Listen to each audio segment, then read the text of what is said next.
Hello and welcome to Fox News at Night. I'm Shannon Bream in Washington.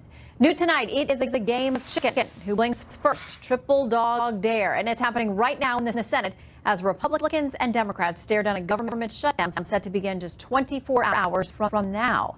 Senate Democrats want Republicans to agree to protect hundreds of thousands of illegals from deportation before offering their votes to a continuing resolution that would keep the government open temporarily.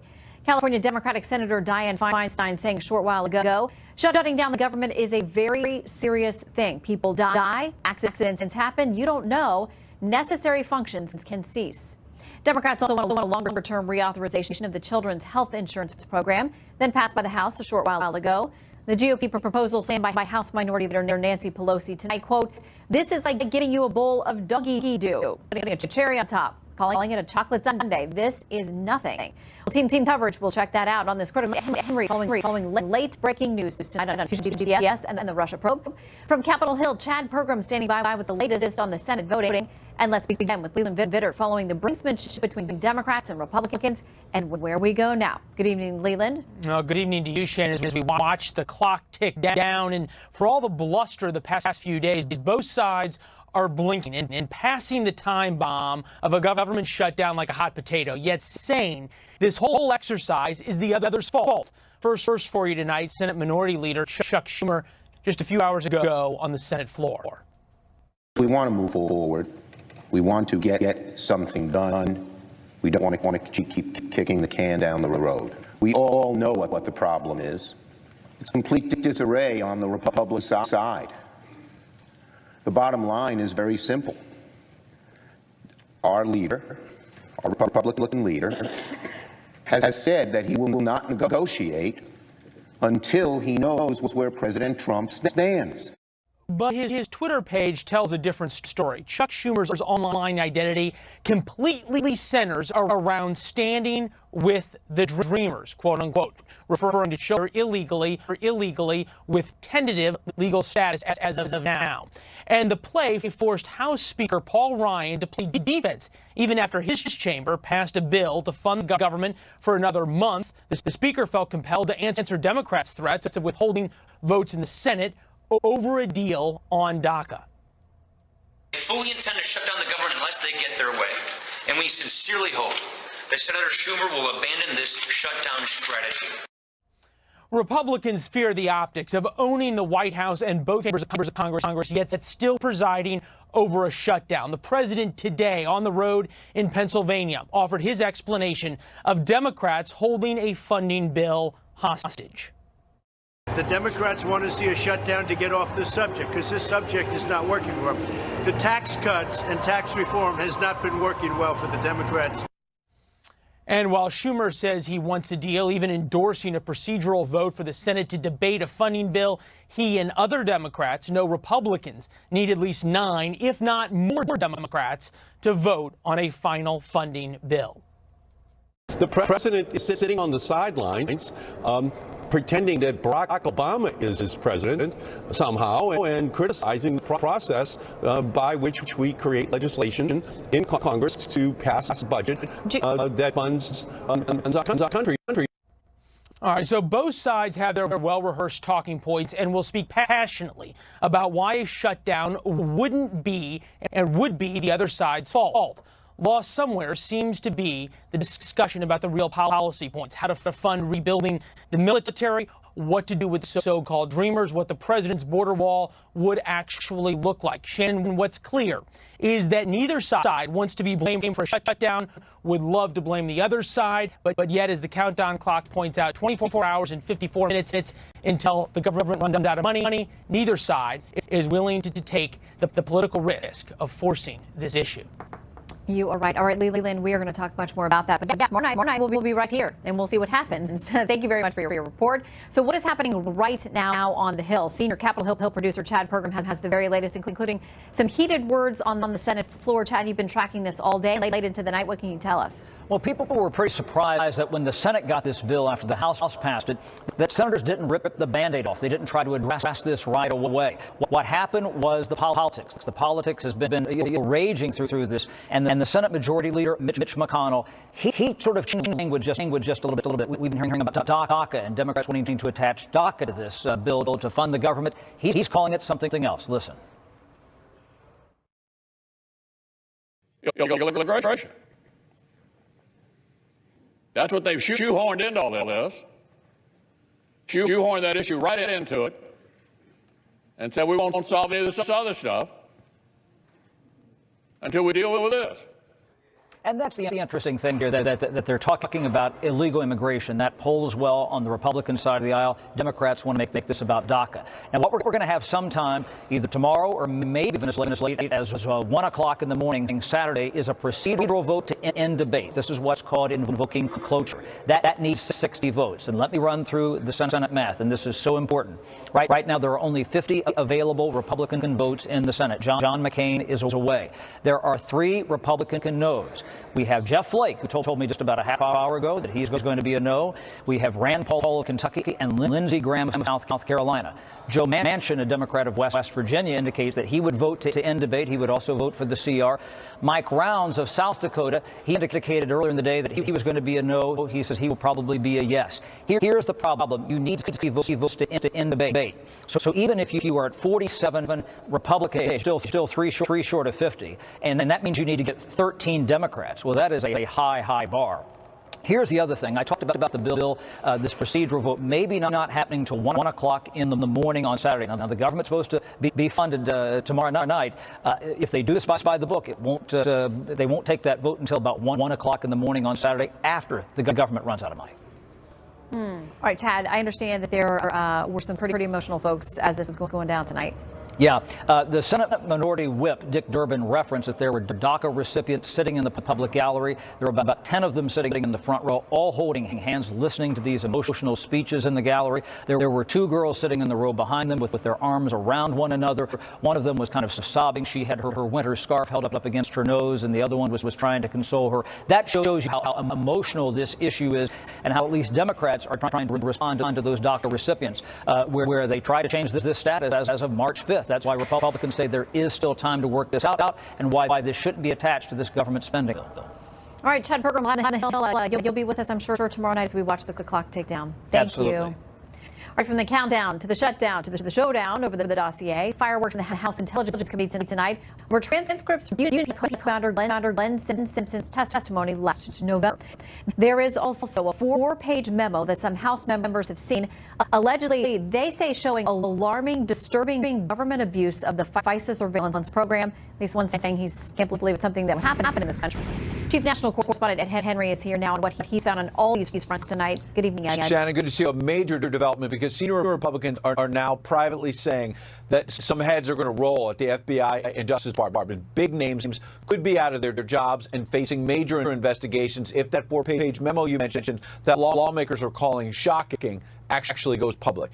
That is why tonight pressure is building. Trending on social media is the hashtag release the memo, meaning that 4-page memo. It's picked up steam after the House Intelligence Committee moved to share that memo first to members of Congress beyond the Intel panel. And then the committee is talking about maybe going fully public so everybody in our audience can see exactly what is in there. Now, the committee also voted unanimously to release all 165 pages of Glenn Simpson's testimony from last November, in which he revealed that in order to dig up dirt on candidate Donald Trump, Fusion GPS was being paid $50,000 a month plus expenses. Remember, some of that money was coming in from the Clinton camp and the Democratic National Committee. Now, Simpson denies he gave the dossier to BuzzFeed News, saying he got very upset when they published it because it was very dangerous to put this raw information out. Then he goes on to charge in his testimony that Russian President Vladimir Putin went on a witch hunt to track down U.S. intelligence sources. Simpson claims people were actually killed, testifying, quote, "I mean, there was a series of episodes where people were arrested or died mysteriously that came shortly after the disclosure of the existence of this information. I do believe there was a bit of an old-fashioned purge." But Simpson admitted he was involved in leaking other sensitive info, including the fact that FBI Director James Comey was investigating alleged Trump campaign connections to Russia, all because Simpson was angry. Comey had announced he was reopening the Clinton email probe shortly before the election. Simpson testifying, quote, "We decided if James Comey wasn't going to tell people about this investigation, meaning Trump, he had violated the rules and would only be fair if the world knew that both candidates, not just Clinton, were under FBI investigation." Also worth noting that when pressed, Simpson hedged on the accuracy of the information. And in fact, that's important because House Intelligence Chairman Devin Nunes is trying to get at the question of whether Obama officials used unverified information from the dossier to get approval for surveillance of Trump officials. As Fox first reported on this program last week, Nunes has privately told colleagues there was FISA abuse by FBI and justice officials. That's why it's significant. Simpson testified that top Obama Justice Department holdover Bruce Orr asked him to turn over some of the Fusion GPS info from the dossier to the Justice Department. And the question now the Republicans have, was that used for surveillance? Let's watch. This memo must become public, that it alarms us greatly, and that I believe that the consequences of its release will be major changes in people currently working at the FBI and Department of Justice. Now, the Intel Committee's top Democrat Adam Schiff pushed back that the memo is, quote, rife with factual inaccuracies and referencing highly classified materials. This is meant, he says, only to give Republican House members a distorted view of the FBI. This may help carry White House water, but is a deep disservice to our law enforcement professionals. Schiff added Republicans are trying to distract from the fact that Steve Bannon and Corey Lewandowski both declined to answer some questions behind closed doors this week. And planned testimony tomorrow from White House aide Hope Hicks has now been postponed. Shannon? All right, Henry, with all the details tonight, thank you very much. A whole lot to talk about with Oklahoma Republican Senator James Lankford, who serves on the Senate Intelligence Committee, among others. Great to have you with us tonight. Glad to be with you, actually. Okay, so let's start. You just barely made it over here from the Hill. So let's talk about what's going on over there now. Just a little over 24 hours away from a potential shutdown. Doesn't sound like the votes are there to get a temporary funding order going. Now, I'm hearing tonight from the Democrat side, maybe something in the order of 4 to 5 days. I'm hearing from one GOP source, 5 to 6 days. What happens? Yeah, it's very bizarre. I mean, again, Chuck Schumer knows all the issues on pulling a budget together. You can't do it in 4 or 5 days. It's a very complicated, large document. And the strangest thing is, he stood on the floor and said, we need to do national defense. Well, we tried to bring the defense bill up months ago, and they blocked it, and said, no, well, we want to use that for negotiations. So it's a strange Orwellian doublespeak that's going on through this.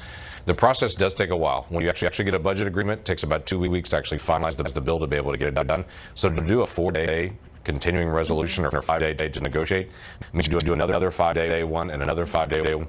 What we put out was a 1-month piece to save obligations, get time to write the bill, get it done in an orderly manner, not try to do this continual shutdown list every 4 or 5 days. It sounds like that's where we're headed, though. It does, and it's one of these moments that's very odd again to be able to walk through. This is about, as the leader mentioned, it's about illegal immigration. It's about DACA. It's about trying to get to this negotiation. I've been in part of that group trying to be able to negotiate this. In fact, Tom Tillis and I were in the group actually doing all the negotiations with Dick Durbin until we were kicked out of that group because we wanted to deal with border security. They only wanted to deal with DACA. And we had said, no, we have to deal with border security and DACA at the same time. We raised it enough that they basically said, you're not invited anymore because we only want to deal with DACA in this group.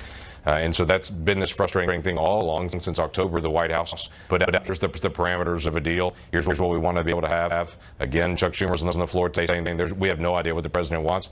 The president put that out in October. Now, they may not like what he put out, but he put it in October. We've been trying to be able to get to negotiation for months, and they've been stalling. It's been a very frustrating season. So the two sides are wildly divergent on this, whether we're talking about a pathway to citizenship for the DACA folks, ending chain migration, or ramping it up in some way. A little bit of money for the border wall or $30 billion for the border wall. I mean, they're all over the place. How do you get to common ground and something that can get enough votes, even to get to the procedural hurdle to get to a vote in the Senate? I mean, that seems nearly impossible right now.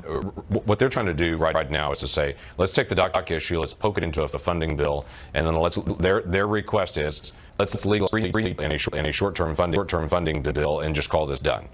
And it's just very odd to say, why would you ever do that in that setting? An immigration bill needs to be a standalone bill, debate it, walk through the process of it. We've already set the scope of it. That was what the president set what was it, 10 days ago now, just to say that these are 4 items that are in there. Let's finalize that. Once we actually get everyone to the table and to finalize, we should. The leaders are meeting every single day on this. Our staff was in meetings earlier today. I was in meetings earlier today on it. We're meeting and working through this. And then to suddenly say, we're going to shut the government down if we don't get our proposal on it and we don't get it right now, just seems really strange. Okay, I want to ask you quickly before we're out of time about an issue that you're really working on was executive nominations, and the fact that it's a very long process. That's the party, and it works for the Republicans do in blocking these things.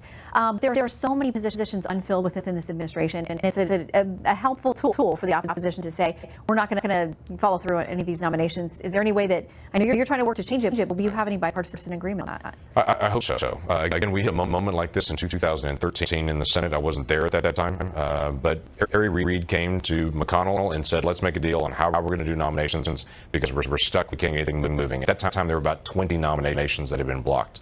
So there was a bipartisan agreement made. Here's how many hours we'll have in debate so we can move it. That was set when Harry Reid was in leadership 2013 and 2014. I brought that exact same deal back and said, now it's not 20 that have been blocked. You blocked 60 so far this last year. So it's over and above far above what anything Republicans did, what Democrats are doing back. So let's take the exact same deal that Democrats asked for, that Republicans gave them in 2013. And so far the Democrats are saying, no, that was good for us, but it's not good for you. We want to agree to literally the exact same language on that. So I'm going to try to bring it to the floor and say, let's actually resolve this. There is a right way to do it, and let's do it the right way. Yeah, with so many unfilled positions in key areas that would matter to the president and his goals.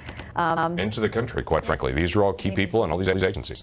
All right, we'll see. Keep us updated. And by the way, you're going to stick around and come back for another hot topic. And so we will see you a little bit later in the hour. Sounds Thank good. you for doing that. Thank All you. right, we're going to have much more breaking news coverage tonight of the shutdown showdown on Capitol Hill. The debate raging late into the night tonight. We are tracking every development. Senator Lindsey Graham has gone back and forth with the White House and Democrats trying to find a deal on DACA. He will be here in a Fox News at Night exclusive. And as the crackdown on sanctuary cities continues and the debate over DACA takes center stage, we'll talk with Attorney General Jeff Sessions in another Fox News at Night exclusive. He has changed the way he's looked at a number of things. He's adjusted the way he's looked at the South Asia strategy, Afghanistan. He's very definitely changed his attitude towards the DACA issue, and even the wall. He has evolved in the way he's looked at things. White House Chief of Staff John Kelly on special report last night talking about how his boss, the president, has evolved from his views on the campaign trail to the Oval Office. The president today disputing that his views have changed, especially when it comes to building the border wall.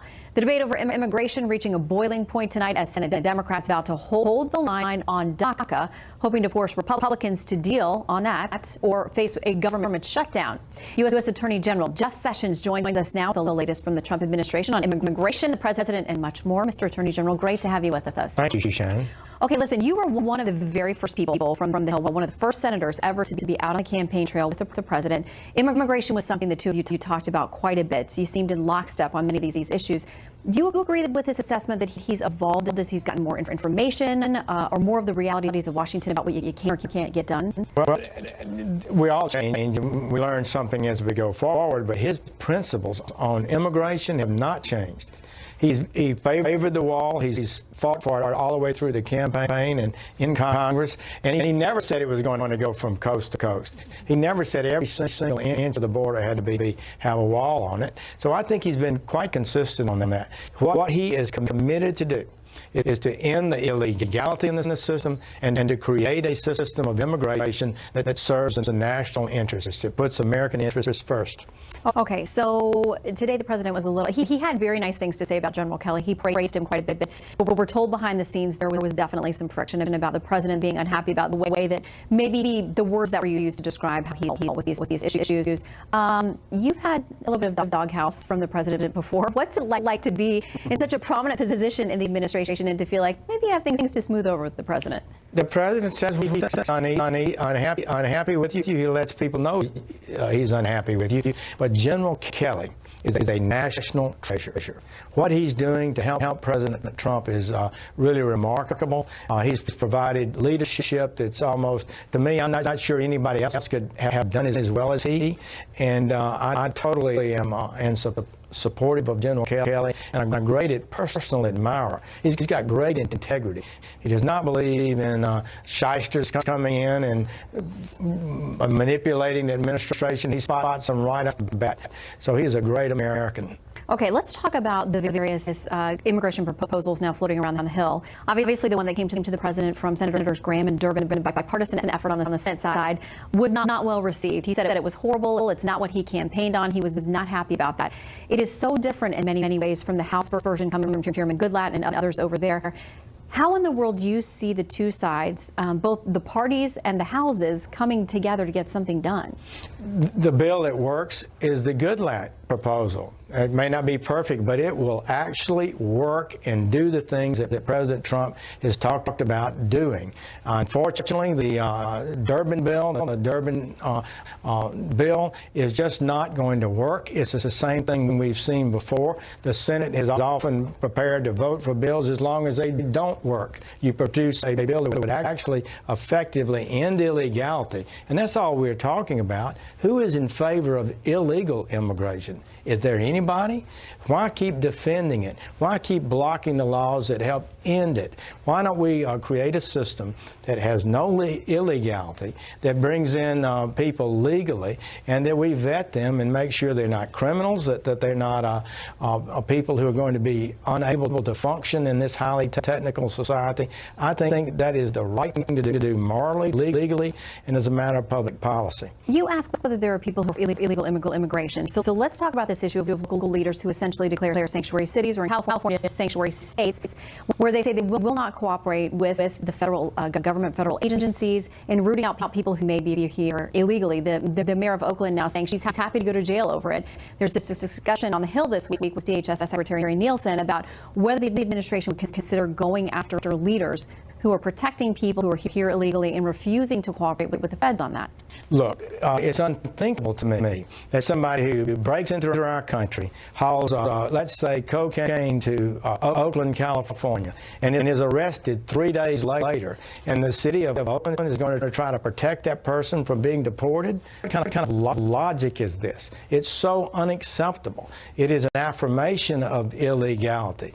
It's an actual protection of illegality. And I'm not saying what is legal and not legal. I'm saying as a matter of policy, it's unthinkable to me that we would have public officials take that view.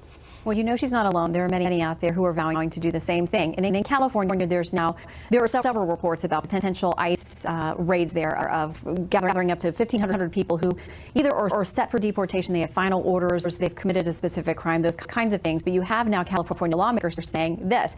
This two senators from California authoring a letter, Senators Feinstein and Harris, saying, "We firmly believe that law enforcement must prioritize dangerous criminals, not undocumented immigrants who do not pose a threat to public safety. Diverting resources in an effort to punish California and score political points is an aberrant abuse of power, not to mention a terrible misuse of scarce resources." It's not an attack on California. How could that possibly be? People who enter the country unlawfully are subject to being deported. A country unwilling to deport unlawful entrants is a country that's not serious about enforces its border. That's what this election was about. And I think that we're in a position to make tremendous progress. We are in a position to dramatically reduce the illegality. And we are receiving large numbers of the criminal element in this illegal flow. We can make America safer. We can make America more prosperous. We can help bring people to the country who will flourish here and do well here. And it's just common sense to me. What do you make of comments by DHS Secretary Nielsen saying that essentially folks from DACA, even if their grants to be here, their permission to be here for now, lapses at some point, as long as they're not committing a crime, they're not going to be an ICE priority for deportation? Is that something that you agree with? Do you think that lines up with the president's goals? Well, ICE has to set priorities. Certainly, we all agree that people who come here illegally and then commit a crime while they're here should be the top priority, for example. And there are other priorities we would set within that, too. So that's the Department of Homeland Security has a limited number of resources, and they certainly should set priorities. But nobody in the government can declare somebody legally here, in my opinion, who Congress has said is illegally here. Very, very quickly, I got to ask you, how is this job different than maybe you thought it would be, or is it what you expected? It's a bottomless pit. These my Senate friends that said this is a real job. I have to work 7 days a week, 12-hour days. But it's so much fun, and I think we're making some real progress. We've got some great people in the department, some great agents throughout the country, and it's an honor to be able to lead them. Mr. Attorney General, great to have you with us on Fox News tonight. Thanks for your time. Thank you. All right, so stick around for Stirewalt, the Fox News politics editor standing by to Brown. We've heard from the Attorney General and Senator Lankford, who blinks first in the showdown over immigration. That's next. And then Senator Lindsey Graham has been a key conduit between the president and his critics on Capitol Hill. Senator Graham was in the room when something President Trump said set off immigration firestorms. And Senator Graham will be here in the studio with us just ahead. Attorney General Jeff Sessions just telling us the president's principles have not changed on immigration. That is on the heels of White House Chief of Staff John Kelly saying the president's views maybe have evolved. Let's break it down with Fox News politics editor and the editor of the Halftime Report, Chris Stirewalt, joins us now to analyze what we have just heard. Let's play a little bit of what the president or what the Attorney General said about the president. He favored the wall. He's fought for it all the way through the campaign and in Congress. And he never said it was going to go from coast to coast. He never said every single inch of the border had to have a wall on it. So I think he's been quite consistent on that. And the president said today, I have been consistent. Well, no, but no, that's what he said. Well, I know he said that, but I guess the point is the question for the president is how much he's going to penalize Kelly for saying a true thing. John Kelly said a true thing, which he would have been laughable if he said something else in order to maintain his credibility. Remember, this guy's the chief negotiator. This is the person on whom the prospects of government shutdown, deals on everything else, it all rests on John Kelly. He's the guy that Republicans and Democrats alike look to as he's the go-between. You got to trust this guy. He said of Trump, yeah, he didn't understand everything as it exists in the world when he started running for president. Candidates don't. Like, duh. Like, of course. So what has happened is Democrats and, of course, the sort of team chaos folks in the White House who don't like Kelly and don't like the iron grip that Kelly has placed on them and restrictive access. So they're out briefing against Kelly and saying this is disloyalty. He is wrong to say that the president's views evolved. It is wrong to say that the president was ill-informed when he made his original promises.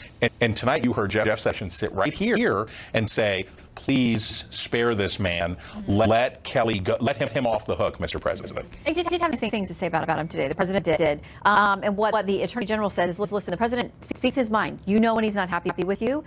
He went on to call General Kelly a national treasure. He did. So, you could sense that Sessions very, very much did not want Kelly to meet the same fate that he did when the president put him in the barrel and made him the goat for his I recusal. asked about his time in the doghouse. Okay, so a lot of folks may end up in the doghouse tomorrow night at this time because it does not look like they have the votes for shutdown. What do you think? Well, here's the thing. Right now, this is a truth of this experience, and you know well. The minority party wants to keep. Well, let's have a 3-day extension. Let's have a 2-day extension. And what Schumer and the Democrats are trying to do now is they want as many negotiations as possible because the shorter term it is, the more leverage they have to get what they want, which is this amnesty for the people, for the young adults who were brought to the United States as minors illegally. And they want to have as many negotiating sessions as possible in hopes that they would finally get the Republicans to break down and say, okay, just fund the government and move on. So it looks like what we're heading into is going to be life support, 5 days, 3 days, bleep, bleep, bleep, and they'll try to make it through. But that definitely works to the Democrats' advantage in the longer term. All right. Well, we'll be watching here because tomorrow night it's going to go down. And we know you'll be watching too. I will definitely be watching. Thank you, Chris Stirewalt. Woo. All right. He has been in the room for all the big moments with the president, trying to reach a deal before it's too late. Stick around for Fox News News at Night exclusive with Senator Lindsey Graham. He'll respond to the White House's rejection of his latest proposal on DACA and make a prediction about the odds shutdown.